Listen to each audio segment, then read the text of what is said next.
Blood Warlock, Succubus Partner in the Apocalypse. Chapter 291. Shangguan Bing Shui wakes up from her coma.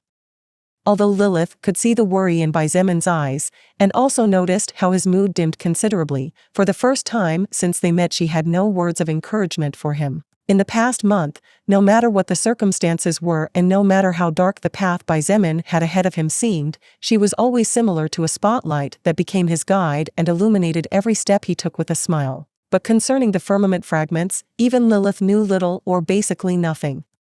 The only thing she knew about it was what she had learned after joining the demonic army, and even then it wasn't much aside from basic information. Firmament fragments use soul power as a source of energy.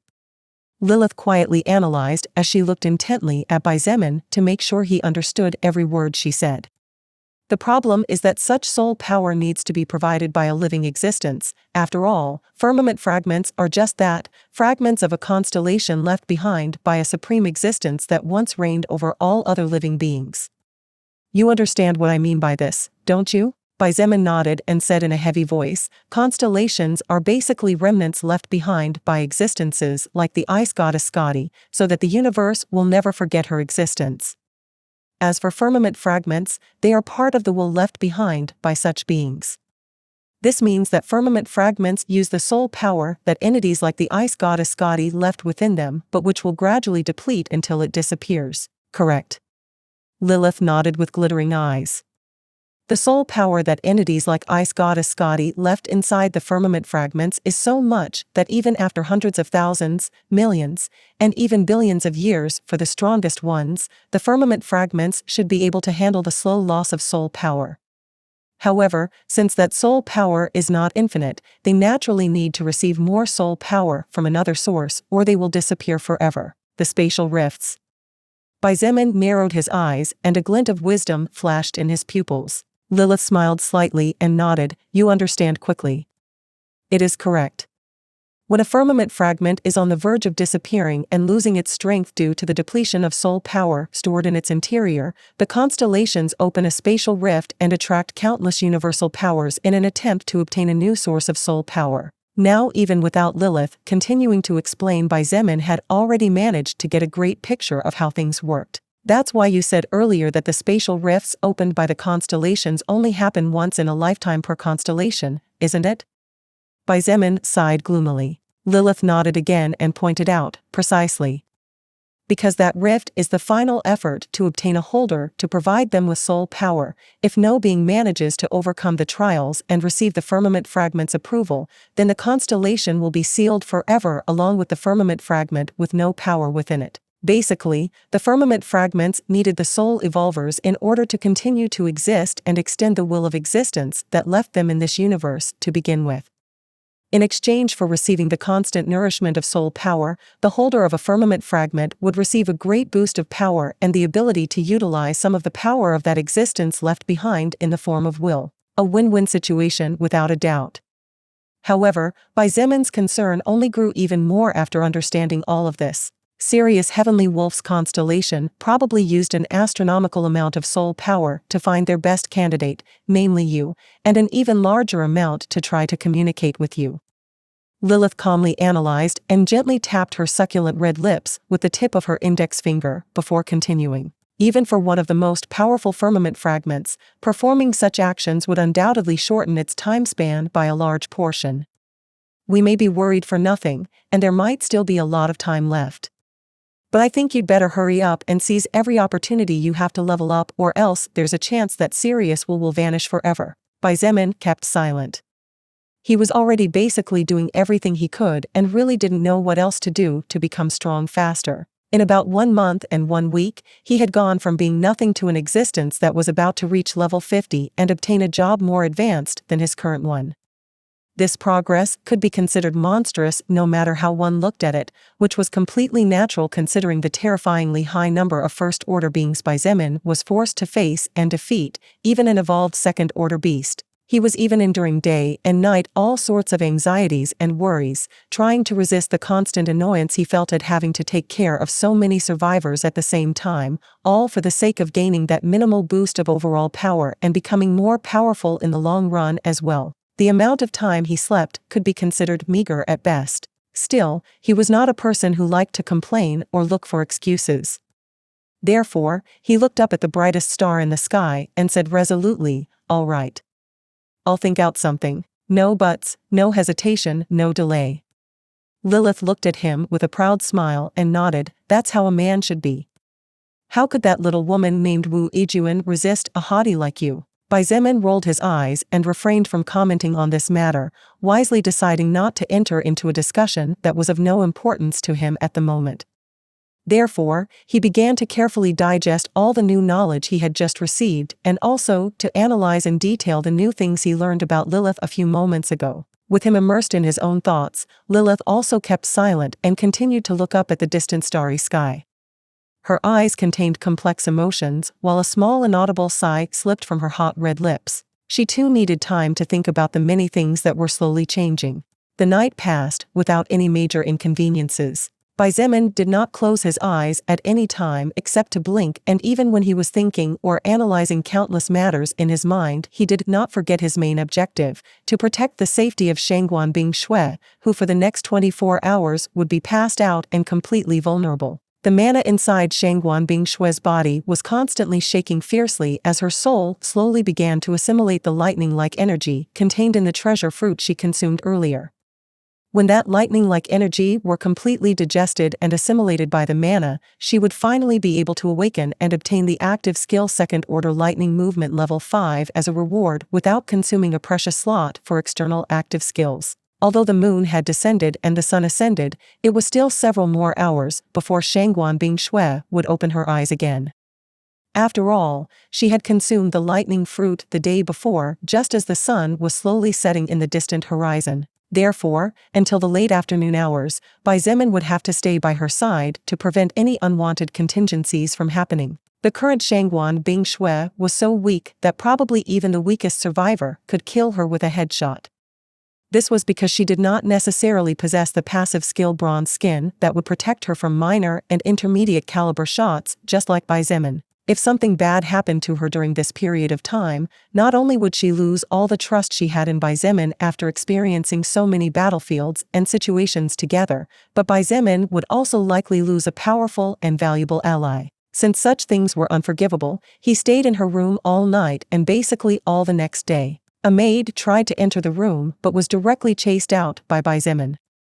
Instead, little Xiangfeng walked in soon after with a tray containing several dishes of hot food recently prepared for him. Xiangfeng stayed for a while with Xietain, chatting about many different things, before leaving to keep her mother company. At around 18 p.m., it had already been about 24 hours since Xietain had been in Xietain Bingshui's room protecting her. Just as he was wondering when she would wake up, he felt a slight fluctuation of mana inside the room that caught his attention and made his muscles tense as he abruptly stood up. However, the next second he finally relaxed and a faint smile rose on his no longer normal face. The delicate eyelids adorned by thin eyelashes matching the silver hair of the beautiful woman who had been lying in bed, keeping exactly the same position for 24 hours, quivered gently for a moment before finally beginning to move upward slowly. Her blue eyes were unfocused and her body was hot, making her feel extremely uncomfortable.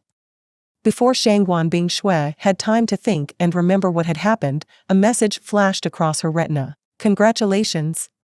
You have learned second order active skill level 5 lightning movement." Xietain Bingshui closed her eyes again and sighed in her heart after reading the description of the skill and understanding what it could do. Just like that, in just one day, she obtained an incredibly powerful skill just by eating a strange fruit that mutated due to the world's mana. Even her strongest skill, Ice Maker, was only a first-order level 5 skill at the moment, but it was already so powerful. Xietain Bingshui could not finish imagining how powerful the lightning movement skill was. Even a person far weaker than her, Kai Jingyi, managed to wound the second-order archaic bear and make one of its claws explode thanks to her cunning and thanks to the power of several grenades. Just based on this alone, one could imagine how terrifying the skill was if it was utilized in the right way at the right time. Xietain Bingshui realized that what Xietain gave her was a gift too great for words to describe. What he had done in giving her that precious fruit was not very different from giving her a huge life preserver, and she was aware of this fact. When she opened her eyes once again, she immediately saw Xietain standing by the window about 3 or 4 meters away from where her bed was. He was still wearing his black combat armor, and from her position Shangguan Bingshui could see the top of the leather couch slightly pushed inward, indicating that not long ago a person had been sitting there. But more importantly, she realized that in order to leave a mark that had not yet completely disappeared, a person would need to sit in the same position and in the same place for many hours in a row. "You were here all this time?" she asked calmly. Even she herself had not noticed that her usual indifference had softened slightly when she spoke this time. Xietain did not look at her.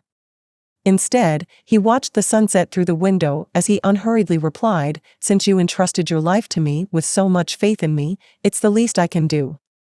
That aside, since you're already awake, I'll go first. I still have things to do." He didn't wait for a reply and walked straight to the exit. Blood Warlock, Succubus Partner in the Apocalypse. Chapter 292 Anxious Feelings. Wait a moment. Seeing that Xietain directly walked out without intending to talk about anything, Shangguan Bingshui unconsciously stopped him and abruptly sat down on the bed. Xietain effectively stopped his steps. However, the next moment he continued walking toward the door and pointed behind him as he calmly said, "Perhaps we'd better talk later. I think you might want to take a shower and change your clothes." Before she could even respond, he had already opened the door and left without giving her time to say anything else. Shangguan Bingshui was stunned as she listened to the sound of footsteps moving farther and farther away until it reached the point where she could hear no sound other than the one coming from the outside world beyond the large window in her room. Xietain's last words still hung in the air and, confused, Shangguan Bingshui looked down to observe her own body. Her white dress was completely soaked with sweat from her own body, which consequently made the silky material strive to embrace every curve of her magnificence, outlining her seductive figure in an especially tempting way.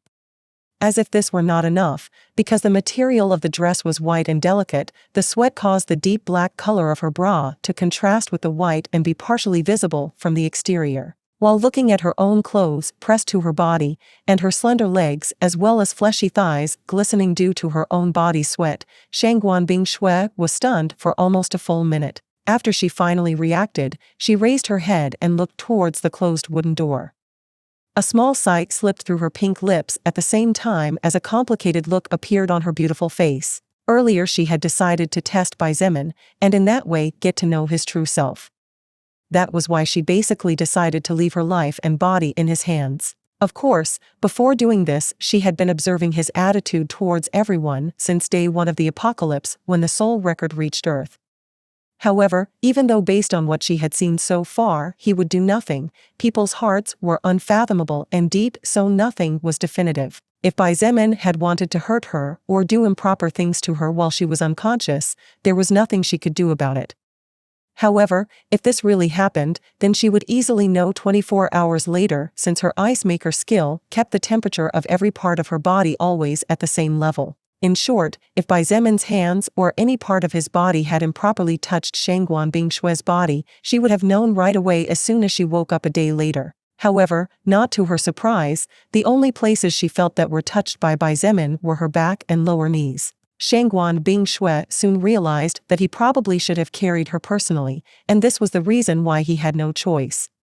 From her point of view, such a thing was natural, considering that she had entrusted him with her entire life, so it was understandable that he did not let other people get too close when she was not even able to protect herself. Not only did Xietain not touch her more than necessary and in areas that could not even be considered offensive, but he also stayed locked inside her room, sitting a distance large enough not to be considered dangerously close but at the same time close enough to reach her at the slightest hint of trouble. Moreover, while Shangguan Bingshui did not know for certain whether he had been looking at her body while she was unconscious, the probabilities were slim since the couch on which he was sitting had its back to the bed where she was lying. The reason she was fairly certain of this was because she could clearly see how the leather of the armrests dipped slightly inward with the mark of his arm, indicating that he hadn't moved from there in a long, long time. As she stood up and headed to the bathroom after getting some clothes, she felt extremely confused inside as Xietain's performance was even better than she expected from him. In the end, he even refused to look at her because he knew she was in no condition to talk. While this also meant that he had already seen her situation, this could not be blamed on anyone as it was simply unavoidable. Shangguan Bingshue's emotions were very difficult to move since her mother passed away. There was practically nothing in the world capable of making her heart seemingly buried under a thick layer of frost shudder or beat erratically. However, even if she wanted to deny it, it was impossible not to accept that Bai Zemin was a man who could truly be trusted. "I guess we really can be friends after all," she murmured as she relaxed in her private tub. Of course, Bai Zemin had no idea that if he had done anything improper, Shangguan Bingshue would have found out. He wasn't a pervert to begin with, and as if that wasn't enough, Shangguan Bingshue was not a woman capable of biasing his judgment regardless of how beautiful she was. Bai Zemin could even resist the suppressed charm of Lilith, who was a sixth-order succubus. Then how could he not be able to resist Shangguan Bingshue? No matter how beautiful the Ice Princess might be, there was simply no comparison to Lilith. The only way Shangguan Bingshue could compete for a couple of seconds before being defeated was when she smiled. Regardless of what thoughts, emotions, or ideas Shangguan Bingshue might have in her head, Bai Zemin immediately became busy after leaving the villa. The first thing he did was to meet with Lu Yan. There, the two men chatted for more than an hour where they planned the movement to start moving the survivors out in 2 days. After leaving Lu Yan's villa, Bai Zemin met Evangeline in the private area east of the base and the two joined together for a walk around the surrounding area. Bai Zemin's dark leather armor attracted a lot of attention from the survivors who saw him passing by, and the great red sword on his back was responsible for automatically clearing a path through the masses just by its presence. As for Evangeline, this young assassin naturally attracted the eyes of many men due not only to her small but lovely body but also because of her clear mixed blood characteristics. However, whenever the eyes of the survivors met her pair of emerald eyes, they would immediately look away in fright, fearing that they would be cut into pieces because of how sharp the young beauty's gaze was. Bai Zemin together with Evangeline arrived at an area that was guarded by several armed men. Even before they walked into the yard, they could already hear the sound of hammers, drills, grinders, and many other power tools roaring against the night sky. When the armed men saw the young man walking next to a beautiful woman, they all stood up straight and greeted hurriedly with somewhat fearful expressions. At this moment, there was no one in the entire base who did not know that a person named Bai Zemin had taken total power and control of the base. Even if not many had seen him in person, every armed person or soul evolver had seen him when they were called and assembled in the open field. Therefore, no one dared to disrespect this young man who always had a slight indifferent smile on his face, nor did they dare to look at any woman standing next to him with burning eyes for fear of losing their sight soon after. Naturally, Bai Zemin and Evangeline had no idea that the armed men guarding the site had automatically identified them as a male and female couple. When the two walked into the yard, they saw a group of over 300 survivors working relentlessly late into the night. As floodlights illuminated a perimeter of 100 meters in length and breadth, everyone moved busily and shouts could be heard amidst metal being cut or smashed. The bones of mutated beasts of major size were being laboriously cut and then modified to take a circular shape.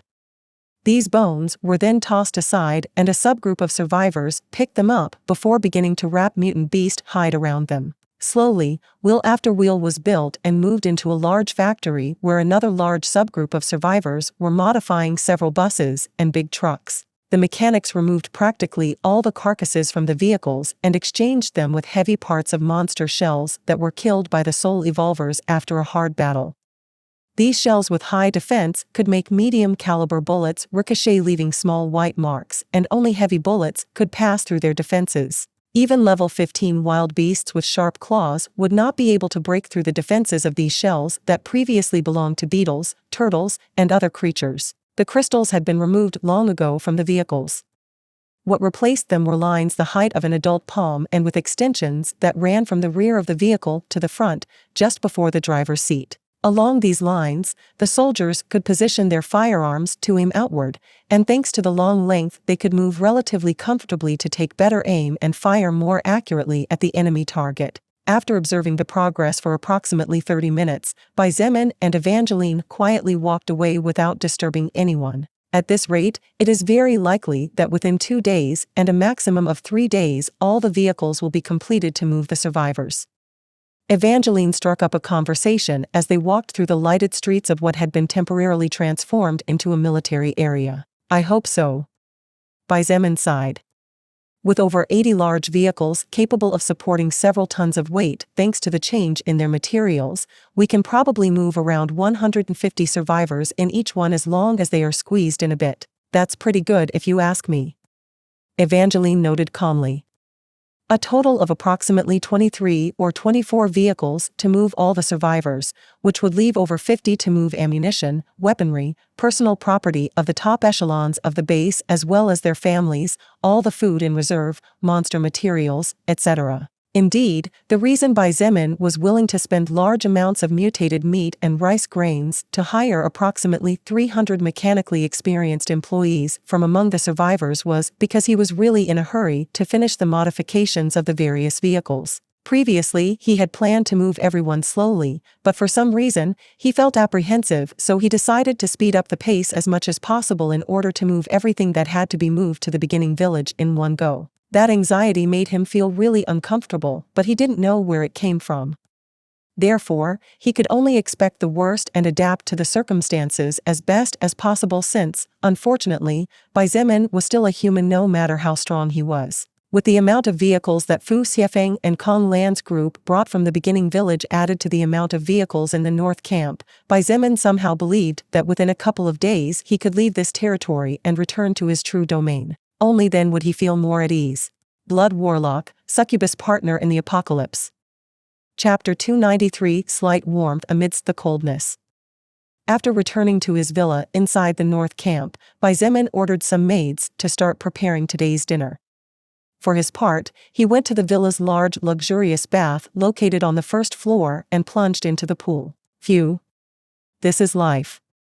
He couldn't help but let out a big sigh of gratification as the warm water touched his body and the bubbles began to massage every fiber of his being. Although with Xietan's current statistics he could go even a month without sleep, so going around 30 hours without sleep did not represent a great challenge to him, it was not the most recommendable thing to do. When the body did not have at least a few hours of sleep a day, without us even realizing it, the response of our brain was considerably delayed by a margin of several milliseconds and up to several seconds depending on the scale of accumulated fatigue. In addition, the vision would gradually become more and more blurred, making one's field of vision very difficult. In the past, a response delay of a few seconds might not be much except in some cases. However, that was no different than seeking suicide in this new world where death was as normal as the air one breathed every day. A small delay of a tiny fraction of a second meant death in a battle where life was not guaranteed against an enemy of similar or even higher power. Therefore, Xietain always opted to sleep at least 3 or 4 hours every day. It was not optimal, but it was good enough to keep his mind considerably in good condition. Physical exhaustion and mental exhaustion were closely related, but at the same time they were completely different after all. Taking advantage of the calm, pleasant sound of rushing water along with the soft gurgling of warm water bubbles, Xietain fell asleep in the bath once again just like the first night when he took over Kong Rong's faction. About an hour and a half later, a maid gently knocked on the door outside and called his name respectfully. This naturally awakened Xietain, for even while sleeping he was never sound asleep as it was simply impossible to relax 100%. In fact, the best rest he had in a long time was when he fell asleep with Lilith hugging him all night long. That was the only night in over a month that he was able to sleep deeply and without fear of anything. It was as if he felt all the worries and burdens that dragged him behind vanishing without a trace. After getting dressed in some comfortable clothes, Xietain walked to the dining room where several people were already seated around the table piled with delicious hot dishes consisting mainly of different types of meats cooked in different ways, which gave them a more varied and defining flavor. Nangong Yi, Nangong Lingxin, Evangeline, Shangguan Bing Shui had been waiting for Xietain out of politeness. It was only after he sat down that they all began to serve themselves, enjoying the delicacies that the maidens with the constantly evolving cooking skill had prepared for them tonight. The small children that Evangeline had encountered during her path of survival were currently eating in the kitchen next to Xiang Feng and the maidens. As they were young children who would soon be entering education once again, education with differences from the past, it was not good for them to be too close to people who practically lived to fight day and night with no real rest. Besides, the things that Bai Zemin and the others talked about were not too pleasant for young children to listen to. As the dinner progressed almost in total silence except for the dinnerware and chopsticks, Nangong Lingxin suddenly looked at Bai Zemin and asked curiously, "What are you going to do about Luo Ning?" That girl had already reached level 13 before we marched north, and she is progressing very fast as well. It's probable that she has already reached level 15 if she kept her growth speed steady. Luo Ning. Bai Zemin frowned slightly, and his movement slowed down a bit at Nangong Lingxin's question. Luo Ning was a rather powerful soul evolver with an active first-order summoning type skill. The girl often went hunting with different expedition teams, and thanks to her soul power-empowered body that fed and nourished her flesh and blood, her overall stats made her several times stronger than a normal adult, although she was only 9 years old. The girl was incredibly kind, and even after killing thousands of zombies, she still kept her innocent smile every day, brightening the mood of the battlefield where occasionally 1 or 2 soldiers were scratched by the zombies and had to be executed with grief. Everyone cherished her very much and treated her like a dear little sister, no matter whether they were normal soldiers or soul evolvers. Everyone seemed to like this small but brave and kind-hearted girl who had saved the lives of many comrades in times of crisis. Back then, Bai Zemin had not thought too much about it, since from his point of view giving power to Luo Ning was a good thing for her, which would increase her chances of survival and a better life in this new world where the law of the jungle reigned no matter where. However, now that his faction was growing and his ideals were becoming bigger and bigger as time went by, Bai Zemin couldn't help but wonder if what he did back then was really the right thing to do. After all, even though having power was not bad, Luo Ning was only 9 years old. Bai Zemin believed that the lives of such young children should at least be a little more colorful and without so much blood red. These children were the future of humanity in this new era. They would all have many wars to fight later in their lives, so he wanted to at least let them relax in their early years. Shangguan Bingshui put a small piece of roast pork into her mouth gracefully. Every gesture she made while eating was extremely refined and delicate, from the way she moved her chopsticks to how she cut the meat or moved her mouth to taste the food. All of her movements were fluid and brimming with such elegance that people from normal families like the Nangong siblings or Bai Zemin would not be able to imitate. Even Evangeline, who had learned etiquette as it was a requirement to infiltrate into the high society, could not compare to her. As she tasted her food and felt her soul power grow tiny for every bite of first-order meat, Shangguan Bingshui noticed that Bai Zemin seemed to be in a dilemma about what to do. As one of the people who had been fighting alongside him and who had helped him devise countless strategies, plans, and laws for the new society they were trying to build, Shangguan Bingshui was basically one of the people who knew him the best. From a certain point of view, it could be said that she knew him even better than his own family, since the current Bai Zemin was a world apart from the previous him before the evolution through the soul record. "Why don't you let her decide for herself what to do?" she asked calmly. "What do you mean?" he asked as looked at her with mild interest. Shangguan Bingshui put her chopsticks down on the table and looked him in the eye before explaining, "If you are worried about making the wrong choice, perhaps it is better to let others choose for themselves. There are many times when choosing what we believe is best for others does not necessarily lead to the most optimal outcome." Bai Zemin lowered his head slightly and after thinking for a moment realized that what she said was very reasonable. Unconsciously, he had been protecting the little children as they reminded him of his little sister when she was still the age of those kids. However, maybe he was being too selfish in trying to protect them, as perhaps those children wanted to fight too. Many children lost their parents, brothers, sisters, uncles, aunts, grandparents, grandmothers, and were separated from their families because of the zombies and mutated beasts that killed everything in their path regardless of gender or age. Luo Ning was one of these children. Except for her older blood brother, the girl had lost everything, even though she always had a positive attitude and a kind, pure smile on her face. Children were also human beings with desires of their own. It was only natural that many of them were filled with deep hatred towards these beings who took away their happiness and the warmth of their families at such a young age. Ironically, hatred was one of the most powerful sources of fast growth. Perhaps those children who were filled with repressed hatred inside desired revenge. Many of them would probably be more than willing to risk their lives for the good of killing at least a single wild beast for each lost family member. Bai Zemin sighed in his heart and looked at Shangguan Bingshui before nodding. You're probably right.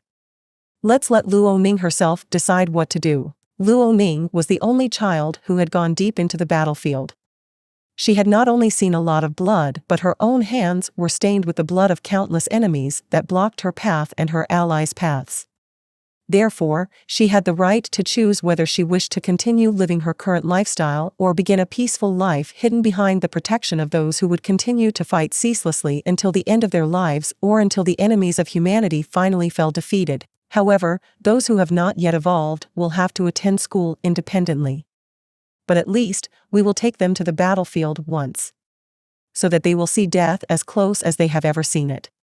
They will then be able to decide if they wish to start fighting right away or continue to live safe lives behind defensive lines.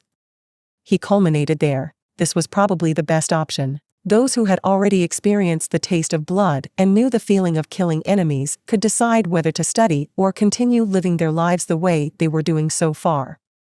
As for those who were still relatively innocent and without blood on their hands, they would be given the chance to choose. I think that's the right thing to do. Shangguan Bingshui smiled slightly and nodded towards him. Nan Gongyi was briefly stunned for 2 or 3 seconds before secretly looking at Bai Zemin with a raised eyebrow. Nan Gonglingxin looked at Shangguan Bingshui and Bai Zemin with suspicious eyes filled with doubt. Even a fool would realize that the indifference of the usually cold Shangguan Bingshui was considerably softer and warmer than in the past. As for Evangeline, she was quietly listening to the conversation, and when the topic finally concluded she seemed to agree with what Bai Zemin finished deciding, so she returned her focus to the food in front of her. Bai Zemin smiled slightly and was about to say that it was all thanks to what she had said to him, but he suddenly remembered the advice Lilith had given him the night before, so he decided to swallow his words and let that small smile be his answer to her. As for how Shangguan Bingshui took it, he didn't know. However, Bai Zemin thought that Lilith was right and he should be more careful with his words from now on to avoid any unnecessary confusions or misunderstandings. In fact, perhaps, if he had been more careful, he would not feel so jealous of his apparent closeness with the woman he had loved for years. So be it then. Bai Zemin thought silently as he closed his eyes and enjoyed the first order's evolved meat melting inside his mouth. Blood Warlock, Succubus Partner in the Apocalypse. Chapter 294, Night Training in Bed? Or in the forest? Unlike Bai Zemin's thoughts, the other party involved, Shangguan Bingshui, did not think too much about the matter. Seeing that he simply smiled and stopped talking, she simply assumed that words were not necessary. To begin with, neither Bai Zemin nor Shangguan Bingshui were people of talking too much. Both preferred more to show with actions because words were often carried away by the wind and their meaning was lost with as much speed as their poor value. After dinner, they each returned to their own room. One thing that seemed slightly peculiar to Bai Zemin was that just before Shangguan Bingshui walked into her room, she looked at him for a second or two before disappearing behind the wooden door. However, after he thought better of it, he realized the reason why she looked at him and could not help but secretly force a bitter smile. When he went into his room, what greeted Bai Zemin was a sight capable of driving any man mad with lust. No, probably any living being. The most beautiful woman he had ever seen in his entire life was dressed in a blood-red Babydoll-style night camisole that left little to the imagination. Fortunately or unfortunately, the style chosen was one of those that covered the woman's abdomen and private part, or else it would be hard for him to resist the temptation to jump over her. Lilith, you. Bai Zemin really didn't know what to do with her, and in the end, he couldn't help but sigh. What, you don't want to sleep with me anymore? Lilith made a cute pout that emphasized her hot lips and jumped lightly on the box spring bed, making her body bounce gently as her plentiful assets moved up and down following the movement of the mattress. With such a view, what man wouldn't want to sleep with such a woman? However, Bai Zemin shook his head and said serenely, I won't be sleeping here tonight. Oh? Lilith looked at him in confusion and stopped playing. She asked, puzzled, then what do you plan to do? Training, Bai Zemin answered concisely as he walked to the dressing room inside the bedroom to get his armor. Training?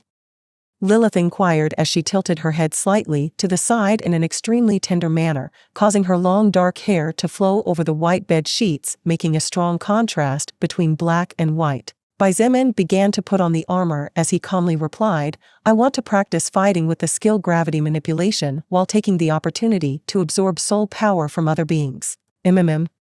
I see. Lilith raised her head to look at the lamp that released a faint white light and thought aloud, even though you have studied that lower existence called. I don't remember it. In any case, even though you know how the skill works, it's different to use it in combat. That's right. Xietain nodded, finally finishing dressing his full body armor. He turned and looked at her as he said with a slight smile on his face, you could say that I currently have the theory, but I still lack field experience. Lilith nodded and said with an extremely serious expression, you're right. Basically, it's the same as in the bedroom. You may know what sex is and a lot of ideas on how to do it, but it's completely different when you're with a woman in bed. How about a quick training session? Ugh. Xietain grunted as he looked at the wonderful body before him and a fire began to ignite in his crotch. He was a completely healthy young adult after all. It took practically all of his willpower not to rush at her right then and there. I'm leaving. After saying those words, he walked to the open window and jumped out silently. In just a matter of seconds, he disappeared into the darkness slightly illuminated by the headlights at the edge of the street, but even his shadow was barely visible for a split second before vanishing without a trace. Oh, what a stingy man, Lilith muttered to herself and stood up. If it wasn't for his heated look, I would have even begun to think that either he really is gay or my charm began to fade with the passage of time. After those words, Lilith waved her hand gently in the air and turned her body gracefully.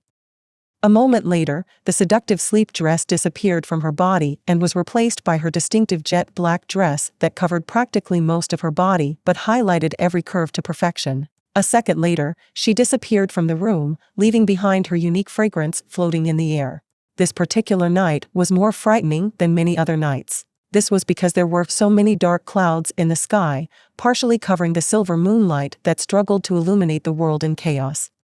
The beautiful stars were completely obscured by the dense clouds that hovered in the atmosphere as if to indicate that a storm might begin to hit the earth at any moment. The wind howled with enough vigor to shake the tops of those huge trees that reached altitudes of several hundred meters, transforming the desolate forests into terrifying places that no sane human being would go near. While the sound of leaves hitting leaves and branches hitting branches broke the natural silence, the mighty roar of some terrifying beast hidden in the deep parts of the savage land echoed loudly throughout as if it wanted to shake the whole sky itself. Whenever this happened, some weaker beasts that could only maintain their existence in the outer perimeter of the forest would roar softly as they bowed their heads to express submission and good behavior as a form of response. Swoosh. A slight breeze other than the natural air current altered the wind flow in a certain area of the forest, and some weak beasts hurriedly glanced at the surroundings while growling menacingly. However, not sensing anything, they returned to their inactive state, walking around their controlled areas. Truly can't see a hell in here. Xietain grumbled under his breath as he moved deeper and deeper into the forest. The moonlight is partially covered by the clouds, so it's very difficult for its weakened light to penetrate through the large treetops of the densely populated areas.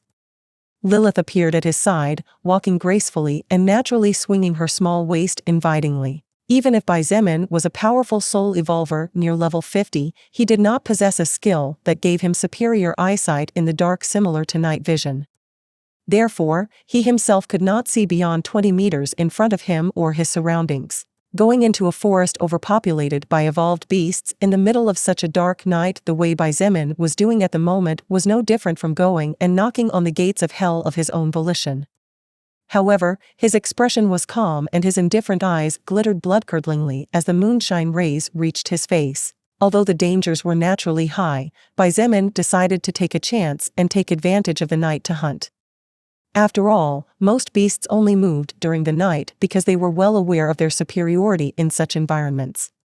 Therefore, he decided to try hunting some first-order beasts while training his own skills. After about 10 minutes of charging into the forest at a speed neither too fast nor too slow, Xietain suddenly looked to the northwest. I found one, he muttered before changing direction. His speed almost completely exploded and the ground beneath his feet cracked in the next instant because even for him it was not easy to control such an instantaneous burst of explosive power. A blue-scaled snake about 50 meters long was lying on a large tree. The snake was coiled around a thick branch, and as it camouflaged itself with the leaves taking advantage of the darkness of the night, its shadowy yellow eyes seemed to glow fluorescently as it gazed at a white mouse about 2 meters long and 1 meter tall. The mutated mouse had not yet evolved to first order, so it had to be much more careful than those that had, as its life was in constant danger. After all, easy prey were always the first to be selected by the strong before being devoured. They were considered sole power and free evolutionary impulse. Just as the white-furred mutated mouse walked along the bottom of a huge tree, its fur stood on end and its red eyes quivered with fear. The mutated rodent felt mortal danger and hastily dug its sharp claws into the earth beneath its feet in an attempt to use a great leap and take advantage of that momentum to flee in a hurry. However, before the mutated mouse could move, a putrid smell filled the air, followed by a dense dark fog surrounding the entire 50 feet around the tree. The thick trunk of the tree began to turn black and crackle as if it would fall over at any moment, while the leaves previously bursting with lively green suddenly withered, turning black and falling to the ground in several broken fragments. The grass withered at a speed visible to the naked eye, and the mouse squealed horribly as it felt its skin being corroded. The beast let out a second screech of pain as it ran forward in an attempt to get out of the area of effect while doing its best to endure the pain and fear that consumed it. Unfortunately for the mutated rodent, when it finally crossed the 15-meter distance 2 seconds later, its body collapsed lifelessly and rolled a couple of times before coming to a complete stop. Its lustrous white fur was nowhere to be seen anymore, and the flesh of its body had turned almost completely black with pus-filled blood running down its body and staining the ground at the same time as an overwhelmingly foul rotting smell filled the area. The giant snake uncoiled its body and let itself fall to the ground with a bang that raised a huge cloud of dust before moving cautiously towards the mutated mouse's body.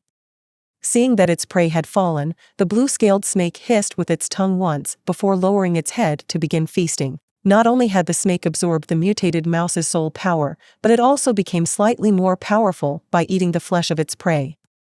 This mouse was not the first one tonight. The snake had already slaughtered more than 20 smaller creatures and had devoured them, barely leaving the bones behind. As the snake savored the reward of its victory, it suddenly seemed to detect something and raised its big head abruptly as it looked to the right.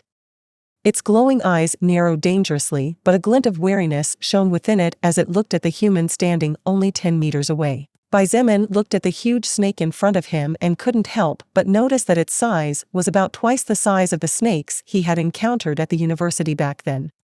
Not only were its scales more lustrous, but it also seemed to have thin spines on its tail that could be used as a lethal weapon. This snake must be incredibly close to breaking into the next order. It must definitely be level 49 or 50, carrying out its breakthrough mission. He spoke seemingly to the air. Mage looks like it. Lilith's voice, only audible to him, answered him. HSSSS, the snake hissed menacingly as it opened its maw wide. The smell of rotting flesh came from its mouth large enough to devour an entire automobile with ease, and the bloodstains belonging to the mutated mouse and several other creatures gave the beast an extremely savage, cruel, and bloodthirsty appearance. Blood Warlock, Succubus Partner in the Apocalypse. Chapter 295 Gravity Manipulation, a Double-Edged Sword. Damn, you sure smell. Xietain frowned hard as the nauseating fishy breath coming from inside the great beast's maw hit his face squarely. The only reason the snake had not attacked him so far was only because the beast could sense great danger from the being before it, otherwise, it would not have wasted its time hissing in an attempt to threaten the counterpart so as to warn it not to come any closer or it would go into combat mode. However, this snake was one of the supreme lords in this area, and except for those beasts that lived in the central parts of this forest, there was no one who dared to oppose it. All who dared to offend it were devoured, and those who were marked as targets, though they tried to fight for their lives without surrendering to death, the snake was simply too strong for any of them to handle. Therefore, this beast grew used to being dominant and acting powerful. Precisely because of this, when Xietain scolded the beast and even ignored it, the snake finally could no longer take it and immediately attacked. With lightning speed, the blue-scaled snake opened its jaws again, and a second later a dense dark mist shot out from inside its mouth. Xietain narrowed his eyes, and a slightly grave expression appeared on his face. The mist was advancing rapidly in his direction as it surrounded everything several meters around, and no matter if it was trees, grass, small low-level insects, everything was corroded as if they had been sprayed by acidic liquid. Even the rocks began to sizzle. He was sure that even a second-order beast would probably suffer from this kind of attack. However, he wasn't nervous or worried. Just slightly more alert than usual. After consuming 5 mana points, Xietain activated gravity manipulation without a second thought. But instead of activating the skill to increase the gravity of an area, he activated the skill to the maximum to decrease the pressure within the range of 10 meters. Swoosh. Swoosh. Swoosh. The mist that was steadily advancing and spreading out in a cone shape suddenly seemed to encounter some kind of powerful distractor as the advancing activity was immediately interrupted and it began to slowly ascend into the sky. After decreasing the gravity of the area 10 meters in front of him, each extension of poisonous mist that came into that perimeter was expelled into the atmosphere as the loss of gravity was kept constant thanks to the fact that Xietain never deactivated the skill. The blue-scaled snake hissed in amazement at such a sight. This was the first time the wild beast experienced such a failure, as in the past, regardless of whether the enemy was large or small in size, they were always defeated by its active skill obtained after successfully evolving to First Order. However, the instincts of the beast were truly worthy of a beast after all. Seeing that the poisonous mist it was proud of was useless against the human in front of it, the blue-scaled snake erupted with a speed of roughly 18 or 19 times the speed of a normal human before the apocalypse and closed a 15-meter gap in the blink of an eye. A giant body with a length of 50 meters charging towards you was a sight that probably no one in their right mind could look at with indifference and a smile. However, Xietan's expression remained unperturbed by the colossal enemy's attack compared to his insignificant stature of less than even 2 meters. Really, what a stinky smell. He muttered under his breath and stretched both arms forward. Although his movements seemed slow, they were actually very fast, and what the blue-scaled snake was seeing were indeed remnant images left behind him. With an agility that was easily over 300 points adding up his treasures, the blue-scaled snake could not compare to Xietain in terms of speed. Boom! Xietan's hands were like 2 relentless steel pincers as just as the large beast's head loomed over him, he used both of his hands to cling with unfathomable strength onto the 2 huge fangs of the blue-scaled snake. The ground beneath both beings cracked, unable to withstand the sudden pressure, and the nearest trees shuddered fiercely as if threatening to fly away at any moment, while the movements of the huge blue-scaled snake, whose body could be compared to a mythological beast, were stopped in their tracks by a being whose physical size was more than 20 times smaller. The fluorescent eyes of the huge beast met the young man's black eyes for a second as if they were communicating with their gazes.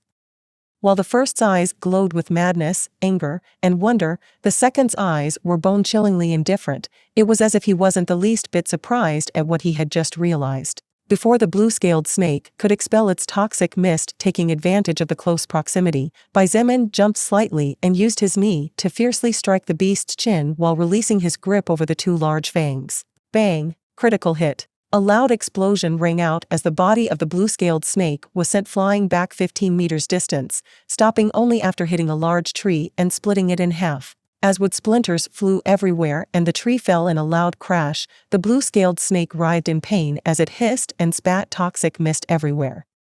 Red blood began to spurt uncontrollably from inside its mouth, and a large wound appeared at the bottom of its maw through which the red flesh inside could be clearly seen. The armor spines work well. Xietain clapped his hands after using some dirt to remove the saliva that had been left on his gloves because of the monster's fangs. Look, even criticals are starting to come out more often. Lilith, who was watching everything with an indifferent expression from the shadows, rolled her eyes at his comment. With 350 physical attack damage coming from the protruding thorns of the different parts of his bloodthirsty wolf full-body armor rank 2, plus a total of almost 360 strength points, plus a critical hit, if not for Xietain holding back a lot, the blue-scaled snake's head would have already exploded into flying chunks of flesh and blood. Seeing the poisonous mist approaching towards him once again, Xietain activated gravity manipulation again. But instead of doing it like the previous time, this time he caused the gravity of the area 10 meters around him to suddenly increase explosively by 15 times. Rumble. The ground rumbled for several seconds before it began to sink as cracks spread like earth dragons far and wide.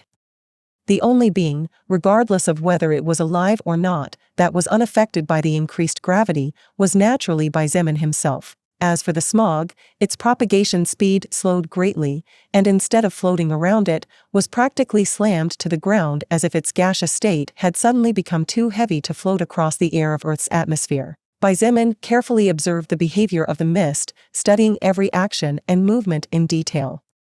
Meanwhile, the wounded blue-scaled snake seemed to go into a frenzy as its eyes became bloodshot, and ignoring all pain it swung furiously forward and lashed its tail in a mighty swing. However, just as the large tail with a thickness of 2 meters was about to hit Xietain, something that shocked the beast again happened. Bang! The heavy tail suddenly seemed to be out of the beast's control as its weight increased horribly to the point where its speed was affected so that it seemed to have entered into a swamp or quicksand area. This also caused the trajectory of the attack to deviate accordingly at the sudden change of situation so that instead of hitting Xietan's body, the monster's tail struck and shattered into pieces the ground more than 5 meters off. For magical attacks in a gaseous state, it's better to use gravity in reverse.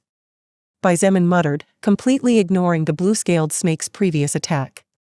All his attention focused on the toxic mist. I should move on to the next beast and check if it also works with elemental attacks, like fire and other types instead of poison.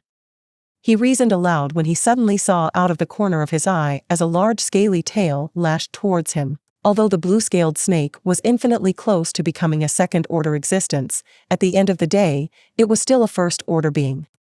Therefore, not only could its strength not compare to a real second-order beast, but its intelligence had not reached that milestone either, or else it would definitely have tried to flee after realizing that victory was basically impossible. Because the physical attacks needed to precisely approach to hit the enemy's body, the blue-scaled snake's movements had become approximately 30 to 40% slower than usual as a result of the increased gravity.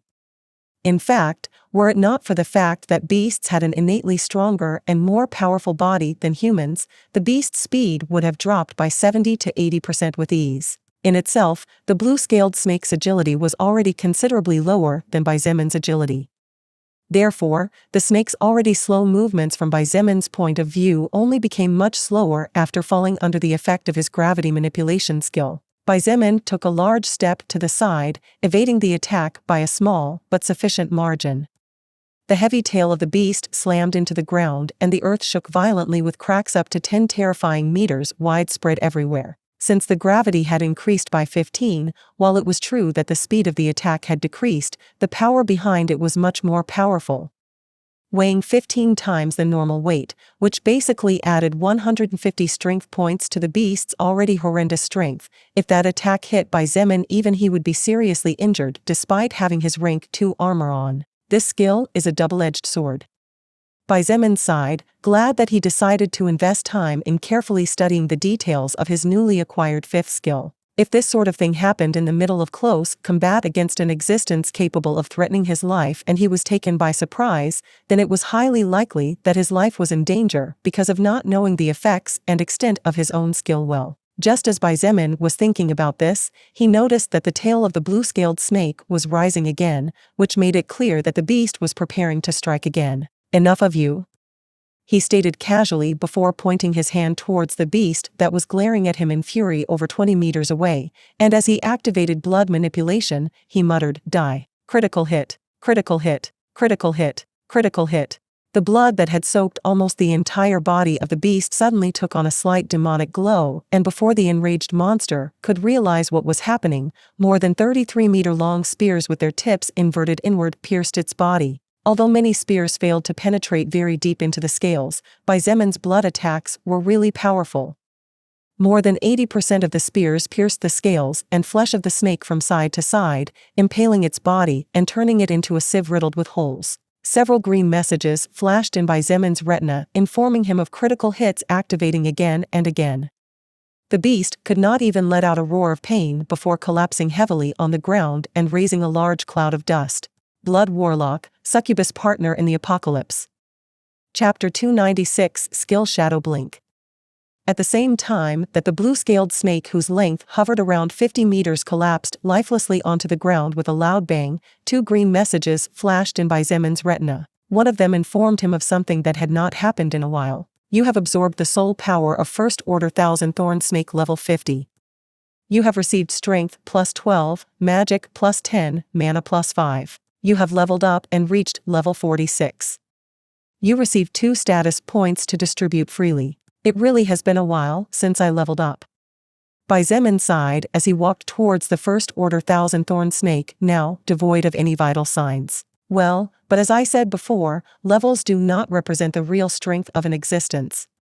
Lilith followed closely behind him and remembered. That's true. Although leveling up granted 2 status points to humans every time they acquired enough enemy soul power to push themselves to the next stage, those 2 status points didn't mean much to people like Xietain who aimed for dangerous and deadly clashes against existences above them in levels or order to get the most out of soul power. This was precisely one of the main reasons why Xietain never bothered with touching his status points since he reached the First Order, and simply let them accumulate.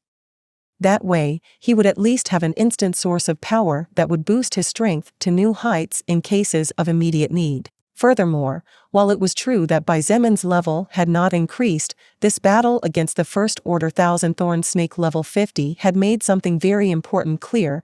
This was that his overall strength had definitely increased explosively compared to when he fought against the Second Order Archaic Bear. The Thousand Thorn Snake naturally could not compare to the Archaic Bear, however, the beast's power could not be underestimated in any way.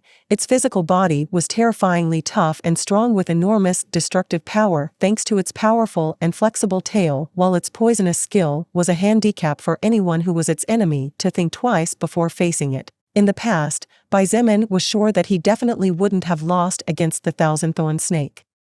But he definitely could not have played with the beast casually as he did tonight. His overall strength had increased so much that Xietain basically used an evolving beast as if it was his personal punching bag. I guess I can now say that I really am invincible among the First Order, he stated matter-of-factly. Even if it is a powerful beast on the verge of evolution, it doesn't represent the slightest danger to my current self. I believe you were already invincible in the First Order for quite some time. Lilith giggled graciously and pointed out, though it definitely wouldn't be as overwhelming as it is now. Xietain smiled and pulled his dagger from his waist. Then, he carelessly stabbed at the center of the Thousand Thorn Snake's forehead. However, even as he stabbed with all his might, it was defiantly piercing through the beast's scales. This was so now that the snake was dead. One could imagine how defiant it would be to pierce through its defenses with this dagger if the beast was still alive. This steel-toothed dagger is a rank 1 weapon with 350 physical attack points, but it still can't casually cut through this snake. Xietain lamented as he continued working to remove one of the scales. I'll have to craft a better one later. I have a lot more better quality materials now anyway. You can use the claws of the Second Order Archaic Bear you killed back then.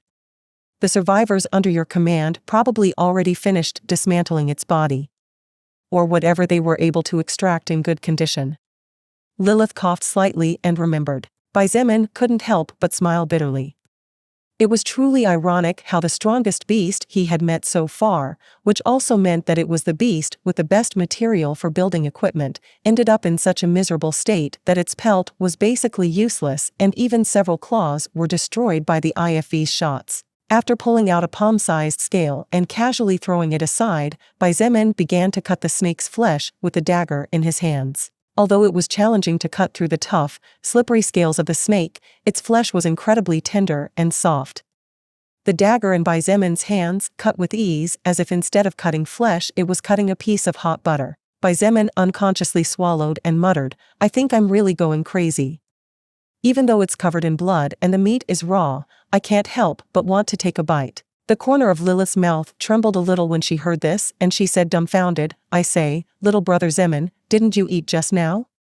Besides, you really can't eat raw meat. You'll probably get poisoned by the beast's mana. You'd better cook it properly before you do something crazy. Keck. I won't. Just saying. He pointed out before finally slamming his fist forward. His arm buried itself deep into the dead beast's head, piercing through the layers of sliced flesh until it finally reached the brain. This sensation is really disgusting. He grunted with a grimace. However, his eyes soon lit up as he felt something hard within reach of his hand, and he quickly picked it up before pulling his arm out again. The entirety of his arm was stained with blood, more specifically, it was his armor and gloves, while only a minor part stained his fingers. In addition, several pieces of flesh were stuck on the wrist and elbow thorns protruding from the armor. Xietain ignored the encephalic matter dripping down the armor, and his gaze immediately focused on the object he clutched tightly with his left fist. With this soul stone, the total number of first-order soul stones, I have finally reached 30. He rejoiced aloud. Furthermore, there is also a possibility that a few more were found in the beginning village area. Why don't you level up some skills now then? Lilith suggested. In any case, if you die, it's all over, so you might as well become more powerful. While it might be a bit selfish to monopolize everything for yourself, you can at least take several of them. Xietain hesitated for a moment before finally nodding. In fact, now that he had some supply of soul stones, he could upgrade some skills. Although he didn't have all the first-order soul stones on him at the moment, he had 5 stones that he always kept in his bag, together with the one he had just found now. The count totaled 6 first-order soul stones. Xietain was about to head to the records of his blood manipulation skill when he suddenly remembered something and immediately skipped to somewhere else. Deep within his soul were the runes that represented the skills. Xietain searched through the active skills part until he finally stopped at a dark-colored rune with what looked like a person running engraved on it. Unstoppable front charge, unranked active skill, level 5. This skill has reached the maximum level and can evolve to the next order. You have fulfilled the requirements to evolve unstoppable front charge to first order. Do you wish to continue? MMH. Xietain frowned slightly and before agreeing decided to check the evolution requirements first. Unstoppable front charge was an external active skill that he had learned through a scroll he obtained after defeating the First Order reinforced Iron Boar Jabali level 49 when he visited the smithy where he used to work in the past. All of Xietan's companions, including the old man who taught him about blacksmithing, had either died or turned into zombies. At that time, the First Order reinforced Iron Boar appeared like a colossal beast on the horizon, knocking down the trees and crushing everything in its path as it charged towards them. Xietain could still remember that back then it was difficult to kill the beast, not because of the power of the beast itself, but because he back then still wielded the Xianyuan sword that did not have the ability to break through the tough defenses of the evolved boar. Why did you learn that skill? Lilith asked, slightly confused, although there is no doubt that it is a good skill to make both an instant attack and escape from dangerous situations in the blink of an eye. I don't think it suits the path of evolver that you have chosen to walk. She continued, from your blood manipulation skill to your newly acquired gravity manipulation, both skills grant you the ability to practically freely control different elements. Crimson Blood Judgment is an extremely destructive skill that does not distinguish between ally or enemy. Lightning movement together with invisibility gives you a mortal power rarely seen anywhere else. And even your regeneration skill, that you haven't used even once so far, is extremely useful in extended combat. Basically, each and every one of your skills were carefully chosen to completely overwhelm. This means that the evolutive path you have chosen is the most difficult but also the best one, which is the path of total supremacy. However, that skill unstoppable front charge somehow doesn't seem to suit any of these skills of yours. Lilith finished, and the more she spoke the more perplexed she became. Call it instinct. Xietain sighed and calmly explained, somehow I feel that this skill will turn into something good after evolving. I wonder where that instinct of yours comes from.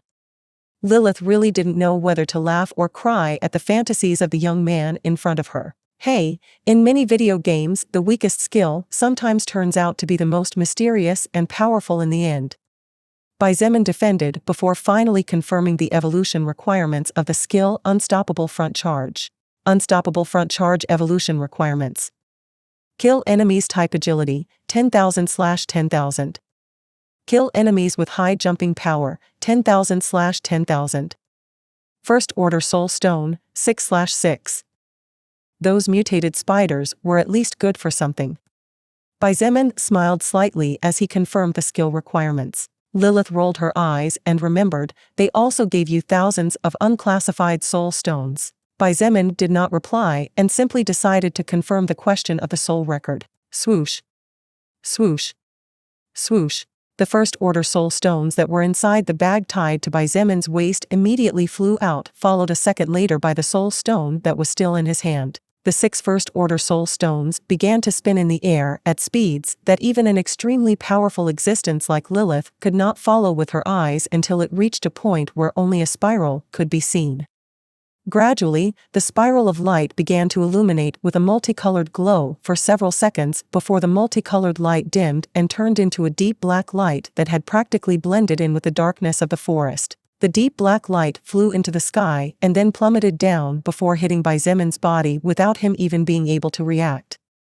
Fortunately, he was already familiar with such a sight, or else he might have been scared out of his wits. The deep black light immediately traveled into his soul and surrounded his spirit for several rounds before finally stopping in front of the rune representing the skill Unstoppable Front Charge. In the next instant, the black light collided with the rune and Xietan's soul shuddered fiercely. His face crumpled slightly as the rune began to change quickly. The rune that previously had a barely visible scribble of a person who appeared to be running suddenly shuddered and the design blurred. It only took a few blinks of an eye for the scribble to change into a huge tree with a large shadow behind it along with strange engravings of mysterious white color. The skill Unstoppable Front Charge Unranked has evolved to First Order successfully. Unstoppable Front Charge Unranked Level 5 First Order Shadow Blink Level 1. Blood Warlock, Succubus Partner in the Apocalypse. Chapter 297 Anomaly, A Huge Mystery.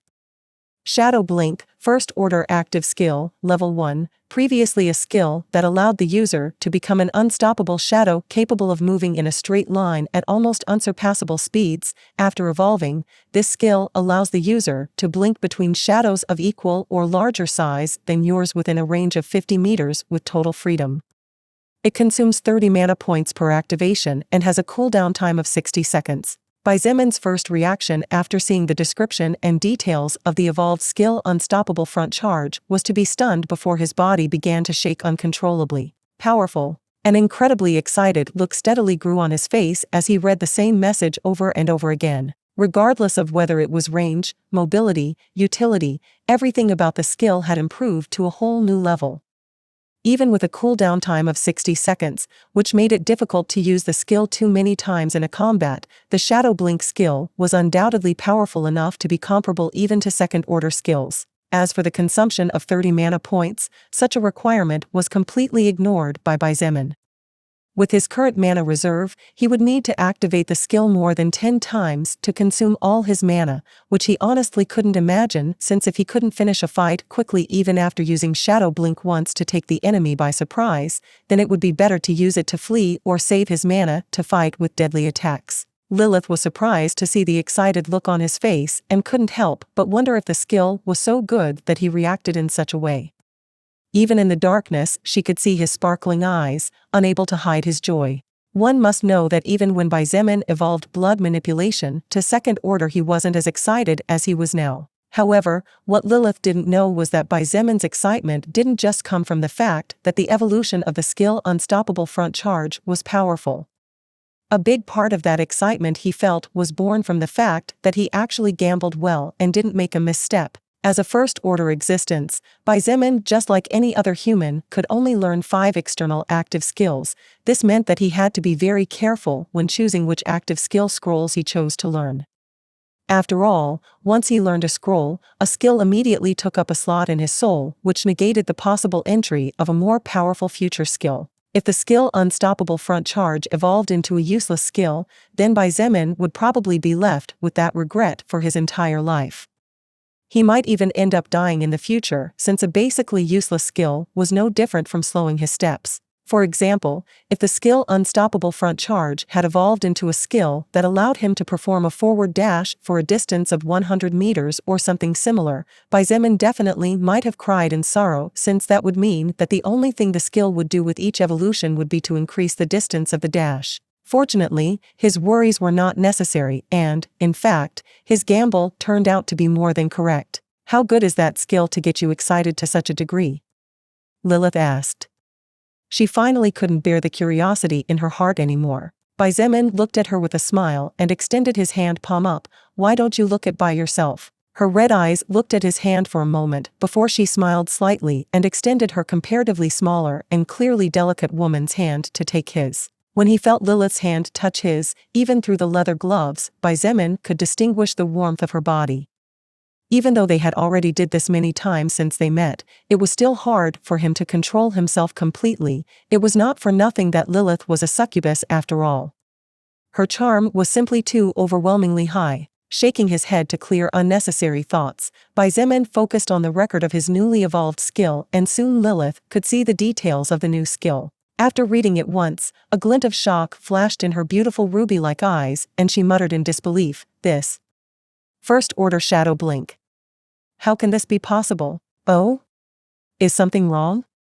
Xietain frowned slightly, realizing that apparently nothing was as simple as evolving the skill, and that was it. Lilith still looked slightly dazed, and it was only after he gently tightened his grip on her hand that she finally focused and looked at his face. Even though the forest was completely dark as the moonlight could not break through the thick branches and large amounts of leaves of the huge trees towering high in the sky, Xietain could still see the shock written all over her pretty face from an arm's length away. Lilith took a deep breath and nodded. "That skill.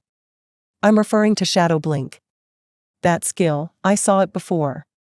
But the strange thing is that the human who used it back then said his skill was Third Order." "What?" Xietain opened his eyes wide and muttered in shock. "Third Order? Nonsense." He looked at his skill again to confirm that he wasn't seeing things. Indeed, no matter how many times he looked at it, the order of the skill did not change in any way. It still clearly stated that Shadow Blink was a First Order skill. "Even if you ask me." Lilith shook her head.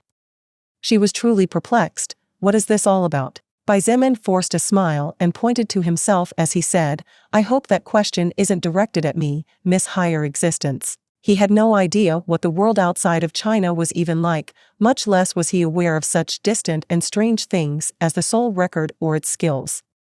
Even if Lilith asked him, there was no way he would know something she didn't. They were both silent, each with different thoughts, but at the same time on the same theme. After several minutes of silence, Xietain reasoned, "Could it be that this person you speak of lied to you?" This was the only reasonable thought he could find regarding this. From his point of view, it simply didn't seem to be plausible, this whole thing regarding the same skill, but with completely different stages. Moreover, it was not just one stage, but was two stages. The difference between First Order and Third Order was colossal, so much so that the difference between First Order blood manipulation and Second Order blood manipulation alone caused the power Xietain controlled over the blood element to increase to a whole new level never seen before. From this one could imagine how big the difference was. "No, that's impossible." Lilith shook her head without hesitation. She looked at Xietain and her red eyes glowed faintly in the darkness. "Xietain, you may not know how special it is that you can resist my charm even if I am suppressing it as much as possible to not affect your mind. But do you think everyone can do that?" Xietan's eyes widened slightly and he whispered, "That person. That's right. That person I'm telling you about was a human being, a man." Lilith nodded and said coldly, "That man was head over heels for me. It is simply impossible for him to lie to me about anything, and the mere thought of doing so would never be born inside him." The fact that a man would fall in love for Lilith did not surprise Xietain at all. Considering her beauty alone, she was beautiful enough for even kings and gods to want to have her. This was something he was sure of. What surprised him a little was that she was speaking in the past tense, which meant that the man was most likely already dead. As to how that person died or the reason, Xietain had his own guesses, but it was also none of his business. After a moment of silence, he asked, "Did you check that person's records just to be sure? You still underestimate my charm, boy." "Forget it, it doesn't matter. I guess you'll understand better someday." Lilith shook her head and chuckled. Her face went slightly cold and she said indifferently, "As for your question, no. To check someone's records, I need the full approval of that existence and come into direct contact. Do you think I will allow anyone to casually touch me? If anyone ever tries it, I will definitely freeze them to death before destroying them into molecular fragments until there is no trace of their existence." Hearing the coldness in her voice, Xietan's heart shuddered. Such a bone-chilling level of indifference was something that could rarely be seen in a person. Xietain had never seen such a depth of indifference and coldness even in Shangguan Bingshui. This made it clear that Lilith really valued herself greatly. But at the same time, it caused a huge doubt to grow in Xietan's heart. Since she would definitely not allow other existences to touch her casually, then why did she not hesitate to have physical contact with him? Could it be that she wanted to build a trusting relationship because in the future she would be needing his help? But that didn't seem to be plausible. After all, Lilith had gone as far as lying in the same bed with him in extremely revealing clothes, and even did not show the slightest disguise or murderous intent when he spanked her twice a couple of nights ago. Xietain had many doubts and questions, but somehow he knew that none of them would be answered even if he said them out loud. I can't think of anything else. He shook his head and sighed wearily. The only workable option I can find is that this person lied to you. But seeing how sure you are, it seems that's not the case. Lilith was silent as she stared at the tops of the huge trees. More specifically, her gaze seemed to be able to look beyond, straight up into the cloud-covered sky. After a moment, she finally spoke somewhat hesitantly. I have two theories at the moment. But to be honest with you, I'm not quite sure about this, and it's highly probable that I'm wrong. Xietain said nothing and waited patiently. The first theory is that maybe that person got his skill directly from a scroll. Lilith calmly explained as she continued to look off into the distance. Although I never heard of anything similar, there is a possibility that weaker unranked skills can evolve into skills that are usually only found in higher orders. Do you understand what I mean? Xietain pondered for a few seconds before answering in a serious manner. Basically, a fourth-order skill that comes directly from a scroll can also be obtained by evolving a much weaker skill from a scroll that people would usually ignore and definitely not learn, as this would mean wasting a slot for external active skills. That's right. Lilith nodded. Although I've never heard of anything similar, I think that maybe, just maybe, when an existence evolves a weak skill, there's a chance that the weak skill will become into a powerful skill. So powerful that even in a lower order it can compare to its counterpart with a higher order, which means with a higher evolutive path. If it really is like that, then I think it's completely natural that you've never heard of anything similar. Xietain shook his head and smiled bitterly. Who in their right mind would do something as stupid as learning a seemingly useless skill and then consuming huge amounts of resources to evolve it to the next order? Probably no one. Even a madman wouldn't be stupid enough to do something like that. Therefore, it was completely understandable that in case Lilith's theory was valid, she had never heard anything like this. Blood Warlock, Succubus Partner in the Apocalypse. Chapter 298 Hidden Effect of the Skill Blood Manipulation. Taking into consideration that Xietain had to not only kill a total of 20,000 enemies with specific characteristics, and besides that consume an astronomical total of 6 first-order soul stones, the amount of resources and time needed to fulfill the requirements needed to evolve the unranked skill Unstoppable Front Charge to the first-order skill Shadow Blink could be considered colossal. To begin with, while it seemed easy, the two requirements were Xietain needed to kill 10,000 agility-type enemies, and 10,000 enemies with high jumping ability were not easy at all.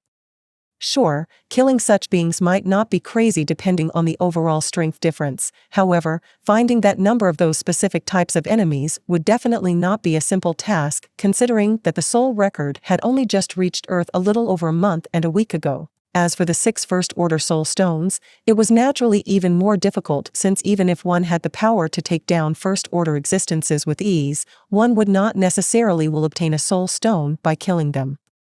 Moreover, it was also in question whether one managed to find such existences in the first place. Although all of the above was exclusively related to the evolutionary stage of the world and its inhabitants, this did not represent an impediment in Lilith's theory nor in Xietan's reasoning. After all, when the world entered into higher evolutionary stages and its inhabitants became more powerful, the skill scrolls that defeated enemies would naturally be of a higher order. At the very least, the quantity of first-order skill scrolls would no longer be a rarity. In that case, who would bother to learn unranked skills and then consume so many resources to evolve it when they could easily get that skill upgraded from a scroll?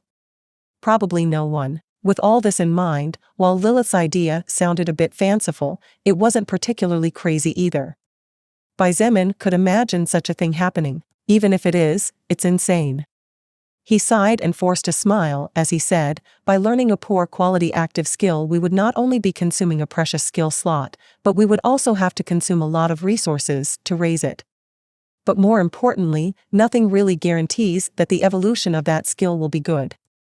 Wouldn't it be reason for suicide if in the end, the skill ends up morphing into a slightly better piece of junk than the previous piece of junk? Lilith nodded and looked him straight in the eyes. That's precisely why I came up with that theory. It's the only reason with any validity that, at least, somewhat backed up the fact that such an occurrence never became universally known among the higher existences. Xietain sighed again before asking curiously, what about the second theory? Lilith narrowed her eyes and said deeply, my second theory is that you are an anomaly. Thank you.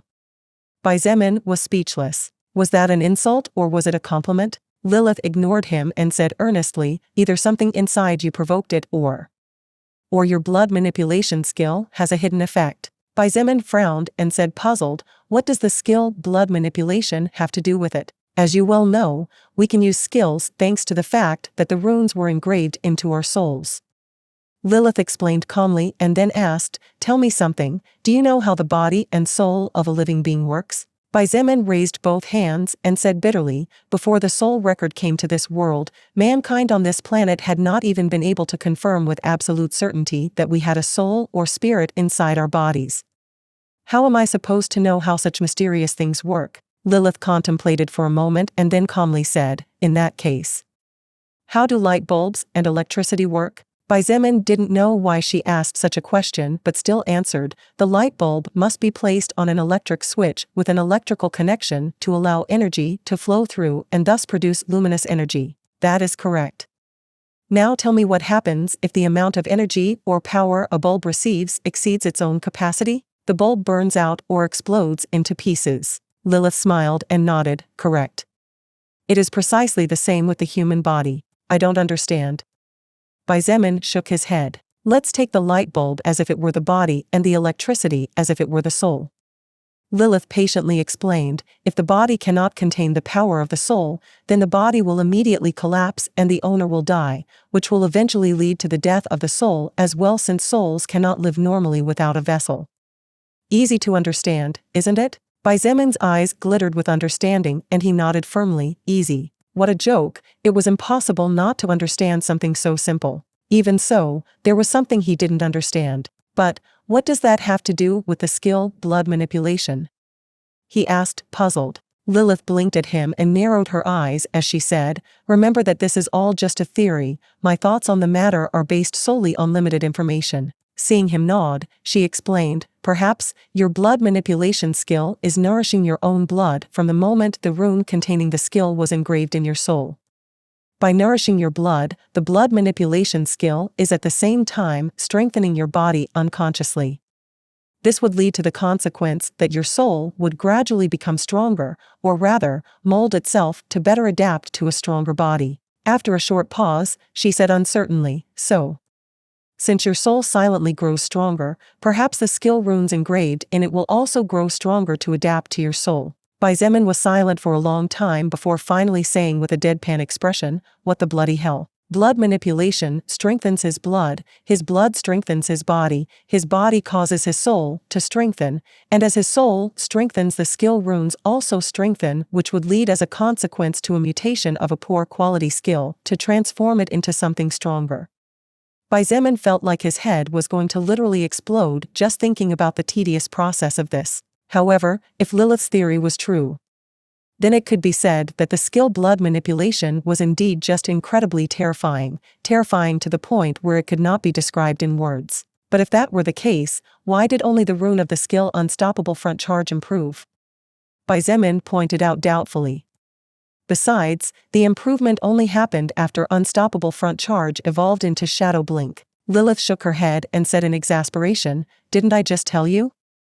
This is all nothing but my own thoughts. I have no way of knowing if I'm right or wrong, so I can't answer all the unknowns born here at all. She was in a bad mood at this point. Of course, she was very happy that Xietain received a powerful skill from a skill not so outstanding from her point of view. However, when something that she did not expect happened, her mood would immediately darken as variables were what Lilith hated the most. Variable, unknown, uncertain, these were all words that Lilith hated very much as variables could be bad, unknown could represent hidden danger, and uncertain meant that the positive could turn negative before she realized it. First, the firmament fragment where the will of the heavenly wolf Sirius rested, and now, the appearance of a first-order skill which Lilith knew in the past as a third-order skill. In such a short time, the surprises she had received from being close to Xietain had been far greater than she had initially expected to encounter, even when she already had a rough idea of where she was getting into. Forget it. Xietain slapped his cheeks hard and shook his head. His wandering eyes regained their usual steadiness, and he said casually, regardless of whatever is going on, since it's good there's no need to worry too much. I'm sure that someday the answers will naturally come by themselves even without us looking for them. Lilith sighed in her heart. Still, she smiled and nodded calmly, maybe you're right. We'll see in the future. But since it's a good thing, I guess it's okay, now. Xietain pushed the matter of the shadow blink skill to the back of his mind since there was nothing he could do about it anyway. Therefore, he decided to focus and work on what he could do at the moment. What shall I do with this thing? He muttered as he looked at the huge body of the First Order snake he had just killed not too long ago. Should he just leave it here, or should he take it back to the base? While it was true that it was highly improbable for an unclassified beast to approach the body of a First Order beast that still exuded its terrifying aura despite being dead, the same could not be said for other First Order beasts. If the precious meat of the huge snake in front of him was devoured by a monster and its valuable scales destroyed, Xietain would really have no place to shed his tears. The problem was that if he carried this First Order snake to the base, it would probably also mean that he would have to carry each and every monster he killed in the forest. Even if his overall speed was high, it wasn't like if he could maintain such a speed for more than a couple of minutes before consuming all of his stamina. Forget it, apparently tonight I really won't be able to sleep as well. In the end, he sighed tiredly and clung to the tail of the giant corpse. I'll give you a shoulder massage later. Lilith smiled, and her eyes closed as her beautifully outlined eyebrows curved into a crescent moon shape. I suddenly feel more energetic. Xietain joked before he began to drag the evolved snake's body along. Even with his strength stat, it would definitely not be a simple task to carry the body of a giant monster whose length had exceeded 50 meters. However, just as he was leaving a large furrow in the ground where he passed by, Lilith's voice sounded from behind him. Why don't you use gravity manipulation to lighten the weight of that snake? Xietan's footsteps stopped. You hadn't thought of that, had you? Really? You should stop thinking of skills as only useful in combat. At the end of the day, you're still thinking like a normal human doing the hard work. Xietain sighed and obediently activated gravity manipulation. Standing atop a large tower 5 or 6 meters high, 2 armed men dressed in police uniforms observed the surroundings cautiously. Each of them held night vision binoculars that were part of the equipment the police stations were equipped with. Making sure that no monsters, zombies, or human enemies would sneak into the base, which would lead to chaos, unnecessary chaos considering how chaotic everything was already. There were several of these towers placed at different perimeters and at different distances around the entire North Camp. That way, if something bad happened, the base would have time to react when the sentries reported the situation. Today, like most days, was a boring day. The 2 men were only doing their job seriously because of the good pay, but honestly, none of them expected anything to happen. Just when everything seemed normal, one of the militants suddenly exclaimed in fright, "Hey, look over there. Blood Warlock, Succubus Partner in the Apocalypse." Chapter 299, Cute Lilith. The second armed man, standing more on the left edge of the tall observation tower, jumped in fright at the sudden loud shout of his colleague. However, he didn't even have time to get angry because when he turned his gaze to the right, just to the north, he saw something that made his heart almost burst out of his mouth. In the middle of the dark night, practically devoid of any natural light and barely illuminated by the light of the base's spotlights, a huge silhouette dozens of meters long was approaching at speeds comparable to those of an all-terrain vehicle. Even more terrifying, that strange creature, whose body appeared to be similar to that of a flood dragon, jumped over 10 meters before slowly falling to the ground and then jumped back once more, closing the distance between them quickly. Shit. The second gunman finally lowered his binoculars and shouted at the top of his lungs. Q, quickly. Report to base. The first gunman shouted in alarm as he pointed behind him. The second gunman was so scared that he almost peed his pants as he ran hurriedly to the corner where the handheld radio rested on top of a small wooden box. Wait, Just as the second militant was about to initiate communication and call for urgent reinforcements from the soul evolvers, the first man shouted again, so he unconsciously stopped. "And now what happened?" shouted the second militant with fear and anger in his voice. Isn't that the leader?" The first man pointed forward with his eyes open in the shape of two huge round pans. The second armed man raised his binoculars again, and now that the distance between the giant monster that looked like a huge dragon soaring through the skies had shortened to less than 3 kilometers, he could finally make out something that was previously not possible. Just below the huge body of the large, seemingly mystical beast could be seen a comparatively tiny body that had both hands outstretched pointing skyward while holding the giant monster's back. Seeing the black hair and that black armor with spiky protrusions protruding from various parts, the first and second armed man immediately realized who was the person that was carrying the monster in his hands, as if he was the king of the barbarians returning to his village with his trophy of victory in hand. "Holy shit! He really is the leader!" The second gunman exclaimed in shock and unconsciously took a step back. The first gunman gulped audibly and lowered his binoculars to rub his eyes. Except that he didn't have to use them again, since due to the great distance closed by Xietain's powerful jumps, when he opened his eyes again the distance of 3 kilometers had already been practically closed. Xietain arrived in front of the first guard tower that was closest to the side he was on and stopped before reaching the 10-meter distance to avoid affecting the tower and the guards on it with his skill gravity manipulation in reverse. As he casually threw the body of the First Order snake to the side, he looked at the armed men who were staring at him dumbfounded and ordered in a deep voice, "Call in several trucks and tractor trailers. Have one of them take this snake back to the military base and have the rest wait here." He didn't wait for a reply and deactivated gravity manipulation before dashing off into the woods and disappearing in a matter of seconds from the sight of the 2 men guarding the area. A snake? That giant creature is a snake? Not a flood dragon from the legends? The second militant gasped. Although he had seen several large monsters over the past month, this was by far the most enormous in terms of length.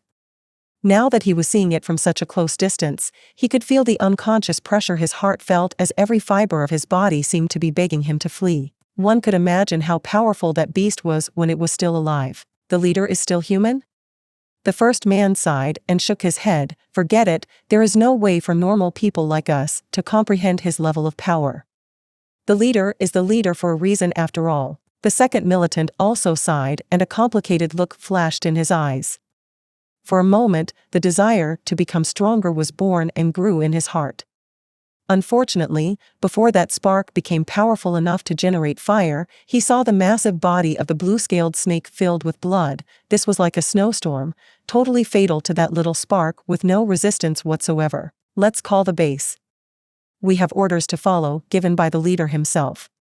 The second man finally shook his head and stopped thinking useless thoughts. After picking up the radio and saying several words to the other side, the 2 militants went back to carefully surveying the surroundings. However, this time they were infinitely more tense and attentive as they knew that the leader was in the vicinity fighting giant and powerful monsters. Approximately 20 minutes later, the roar of several engines could be heard from the west gate of the base, and then the 2 men managed to spot a caravan of approximately 15 cargo vehicles, including 3 cranes approaching in their direction. Of course, Xietain had no idea that his little act had frightened and discouraged a potential fighter. However, even if he did know, it was unlikely that he would care too much. If such a minor matter was enough to scare a person to such a degree, then there was no point in them becoming soul evolvers to begin with. Soul evolvers might not be impressive for now, since most of them could not yet challenge the modern weaponry created by mankind in the past, and a single shot was enough to end their lives. However, the more time passed, the more evident it became that the soul evolvers were really the future and the only hope the human race had if they wanted to overcome the hell they were involuntarily dragged into. As the hope of mankind, the soul evolvers were destined to face existences thousands of times more terrifying than that First Order snake that Xietain had killed several minutes before.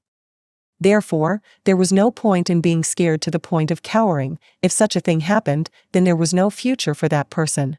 Inside the dark forest, Xietan's body was like a shadow in the midst of the darkness, flashing through the trees at speeds exceeding 150 km/h while moving as if he were an agile gecko camouflaging himself with the surroundings. Although he occasionally met some beasts prowling the outer perimeter, these were all ignored by him.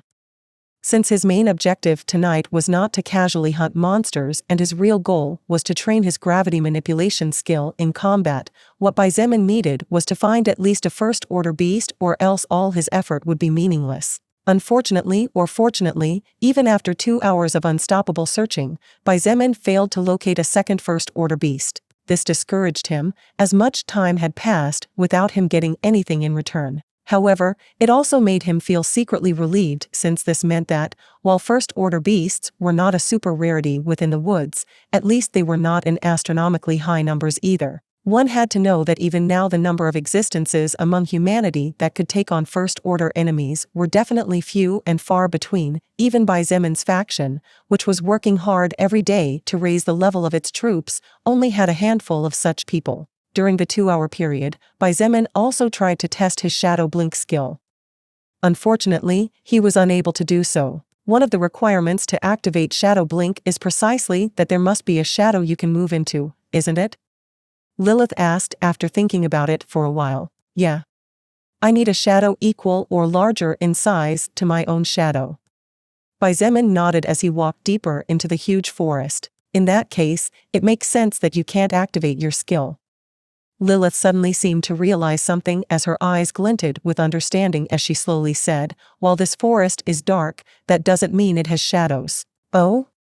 Xietain looked at her with interest. Darkness and shadows are two things that seem similar but are actually completely different at the same time. Lilith calmly pointed out, for example, this forest is dark due to the lack of a light source. However, for a shadow to exist, it needs light, either natural or artificial. Do you understand what I mean? I see. Xietain patted his thigh before smiling bitterly. Damn. And here I thought I could casually teleport myself inside this wolf-mouth dark forest. He, well, too bad. Lilith giggled softly. Xietain paused and looked to his right for a moment before a smile appeared on his face. I finally found another one. Without waiting for an answer from anyone, he rushed like a whirlwind into the distance and disappeared into the darkness of the deep forest at the next instant. Lilith pouted prettily and stomped the ground beneath her feet as if she were a little girl trying to express her grievances with the world after being abandoned. Then, she too rushed forward and chased after the cruel man who didn't seem to care about her. After catching up with him in an instant, she said with hidden bitterness, "Little brother Xietain, aren't you afraid that something bad might happen to this big sister? How can you be so cruel as to neglect me just like that?" Xietain rolled his eyes and really didn't know whether to laugh or cry. "Lilith, there is nothing on the current earth that can threaten even a hair on your body. Am I supposed to need to worry about your safety? TSK. Lilith clicked her tongue several times and sighed wearily as she said, "Little brother Xietain, we, ladies, fear the dark by nature. You should be more understanding of us." "No, especially with me." "Yeah, sure, whatever." Xietain wisely decided not to argue the matter and continued charging forward. "Hey! Don't give me the crazy reason. Holy Mother." Standing in the middle of a tree that ascended over 400 meters high, right on a branch the thickness of a truck and hidden by hundreds of smaller-sized branches with countless leaves, Xietain looked at the beast 500 meters away and sighed softly. The beast currently had its eyes closed and seemed to be sleeping. Its entire body was covered by a thick layer of scaly skin with 10 pointed protrusions sticking out from its upper back with approximately 2 to 3 meters high each. Its body had a length of approximately 20 meters, but due to its long tail, the total length of the beast could definitely be compared to the blue-scaled snake that Xietain had killed a few hours ago. Its tail was also as thick as a tree trunk and had what appeared to be a large rock-like protrusion at the end tip. The most terrifying thing was that even lying on the ground sleeping, this monster was 10 feet tall. Furthermore, its snoring was so powerful that the surrounding trees trembled while the grass around the monster seemed to have burned due to the heat exuded from its nostrils. What the hell is this? It was definitely a lizard in the past, but no matter how you look at it, this thing definitely looks like a dragon. Xietain was speechless. Blood Warlock, Succubus Partner in the Apocalypse.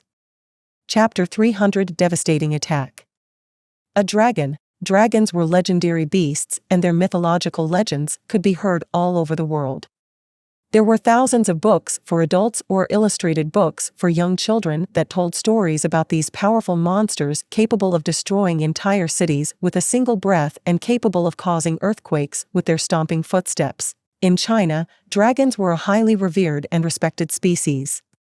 In fact, one of the most important symbols of the Asian country was precisely the symbol of the Oriental dragon, which, unlike Western dragons, was characterized by a long body capable of reaching hundreds or even kilometers in length and soaring through the skies like a true king. Although it looks like a dragon, it naturally isn't. Lilith chuckled and pointed out, dragons are beasts with a great talent for magic, and they possess a frightfully strong physical body from the first moment they come into existence. Really, those creatures are basically a bunch of walking hacks. Of course, the beast half a kilometer in front of Xietain was not a true dragon. However, it was true that it did look very much like one. More precisely, it was considerably similar to a Western dragon. Perhaps, the clearest difference, apart from the fact that its size was not as overwhelming and the pressure exuded from its body was not as terrifying as it should be, was probably that on its back there were no fleshy wings to soar in the air. Xietain sighed and said a bit speechlessly, "That thing is clearly only in the first order, but the soul power inside its body is definitely higher than that of the blue-scaled snake I killed before." Lilith, are you sure that the living beings of this world aren't advancing a little too fast? Lilith looked at him and rolled her eyes. Yes, I definitely think so. Haven't you looked at yourself? That's... Xietain frowned and realized that indeed maybe he wasn't the best candidate to say those words, considering that in less than 2 months he was about to break to the second-order stage. That aside, Lilith stopped teasing him and sighed with a slight frown. I think something isn't right here. From the moment you faced those 10 first-order beasts before the second-order archaic bear appeared, I've been thinking that this planet called Earth seems to be moving too fast, right? Xietain nodded. But... Lilith pointed out with a serious expression, animals and zombies aren't the only ones who are growing and advancing faster than natural. Leaving aside existences like you and that woman named Shangguan Bingshui, humans are also growing too fast. The average level in your faction is around 13 at present, and if you were to focus on taking your troops to a forest to train, I'm sure that in a very short time everyone who survives will be able to reach level 25. Considering that there are several beings with great power outside, I don't think mankind is necessarily at a disadvantage. Even though the average level of humans was much lower, Lilith's words were 100% true. Humans had plenty of modern weaponry capable of suppressing beasts and zombies. As long as there was a sufficient supply of the necessary ammunition, then even an army of hundreds of millions of zombies would be easily flattened to nothing. While this was not a long-term solution, since except for those with real skill like Chen he killed a monster, all those who just killed by shooting like crazy would not receive any soul power and could not evolve, the reality was not as grim as Xietain thought. In the past, he obtained a sheepskin scroll that had information to create a substance called magic powder. This magic powder, unlike normal gunpowder, could most likely be used to devise weapons that would adapt to the soul record and its rules, which would eventually lead to everyone being able to evolve correctly. All Xietain needed was time and a bit of luck. As long as he could find more scrolls like magic powder's formula and then the materials needed to make the fabrications, then humanity would have nothing to fear. All right. Xietan's gaze burned with a fire filled with fighting intent, and before Lilith could say anything else, he leaped forward like a cannonball. Taking advantage of the approximately 200 meters height where he was, Xietain jumped high into the sky and soared swiftly over 250 meters in no time. As he looked down, the corner of his mouth tightened horribly and a bead of sweat rolled down his face. At this point, he was so high that even he was no longer so sure what he was going to do next. Damn, I don't think I'll break my legs, he growled and then gritted his teeth. Gravity manipulation X15. Bang! Xietain plummeted downward as if he was a meteorite breaking through the Earth's atmosphere.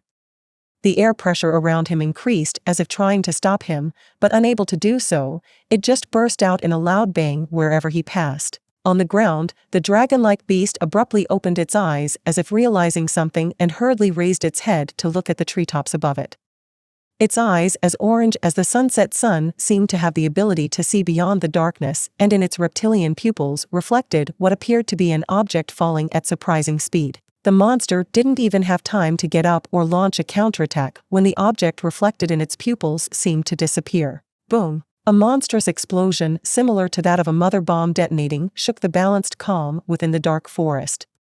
Trees 200 meters around were ripped clean out of the ground or directly torn into pieces as they flew everywhere. The earth shook horribly, and even those beasts that were farther away felt a slight shuddering under their feet which, in conjunction with the dreadful explosion that had not yet calmed down completely, frightened them so much that they roared and began to run around in a disorderly manner. The beasts began to fight each other, and the forest that had seemed calm suddenly seemed to become agitated and savage.